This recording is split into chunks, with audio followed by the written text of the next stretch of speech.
కువైట్లో పవిత్ర రంజాన్ మాసం సందర్భంగా యూసఫ్ కార్గో వారు అద్భుతమైన ఆఫర్లు ఇస్తూ ఉన్నారు.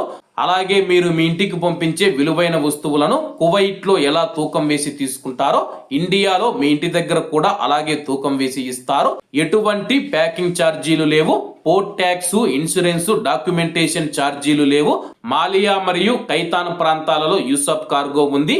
ఏ కార్గో మరియు సి కార్గో కలదు. ఇంకెందుకు ఆలస్యం, స్క్రీన్ మీద కనపడే నెంబర్లకు వెంటనే సంప్రదించండి. నమస్తే అన్న, అందరికీ నమస్కారం. కువైట్లో ఉన్న ఈ పిల్లవాడికి హ్యాట్సప్ చెప్పాల్సిందే.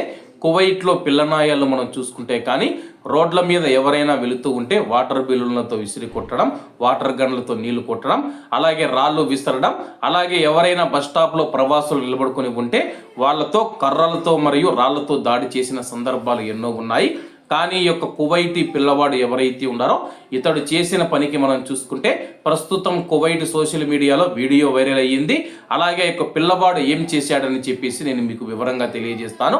కువైట్లో పవిత్ర రంజాన్ మాసం ప్రారంభమైన విషయం అందరికీ తెలిసిందే.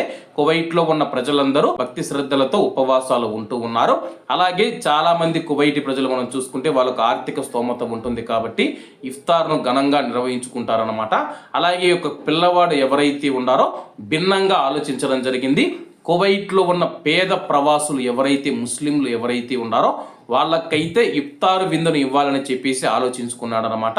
అలాగే అతని దగ్గర డబ్బులు లేకపోవడంతో డబ్బులు ఎలా అని చెప్పేసి ఆలోచిస్తూ ఉన్న నేపథ్యంలో అతడైతే తన యొక్క తల్లి దగ్గర ఉన్న ఏటీఎం నైతే దొంగలించడం జరిగిందనమాట.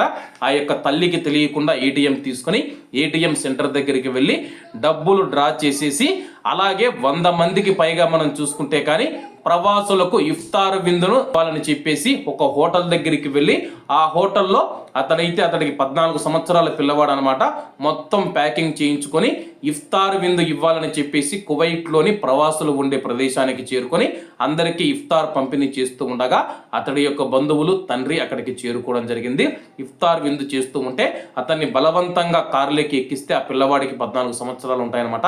బలవంతంగా కారు నుంచి కిందికి దిగి ఆ యొక్క ఇఫ్తార్ విందుకు సంబంధించిన భోజనాలు అయితే పంపిణీ చేయడం జరిగింది. మళ్ళా మధ్యలో వాళ్ళ యొక్క బంధువులు అలాగే తన యొక్క తండ్రి లోపలికి తీసుకురమ్మని చెప్పేసి కోరడం జరిగింది. వెంటనే ఆ యొక్క పిల్లవాడు కారులో ఉండగానే మీ అందరికీ ఇఫ్తార్ విందును ఏర్పాటు చేశాను, ఆ కారులో ఉన్నాయి, అక్కడికి వెళ్ళి తీసుకోండి అని చెప్పేసి తెలపడం జరిగింది. అలాగే కువైట్లో ఇటువంటి పిల్లవాళ్ళు చాలా అరుదుగా కొంతమంది మాత్రమే ఉంటారని చెప్పేసి కువైటీ ప్రజలు కూడా తెలుపుతూ ఉన్నారన్నమాట. ఆకలి విలువ తెలుసుకొని పవిత్ర రంజాన్ మాసంలో ఇతరుల ఆకలి తీర్చాలని చెప్పేసి తన తల్లికి తెలియకుండా ఏటీఎం తీసుకుని డబ్బులు డ్రా చేసుకుని ఇఫ్తార్ పంపిణీ చేస్తూ ఉన్న ఈ పిల్లవాడికి కువైట్లో ఉన్న ప్రజలు హ్యాట్సప్ చెప్తున్నారు. కాబట్టి అందరూ బాగుండాలి, అందులో మనం ఉండాలి. అందరికీ నమస్తే అన్న, జై హింద్.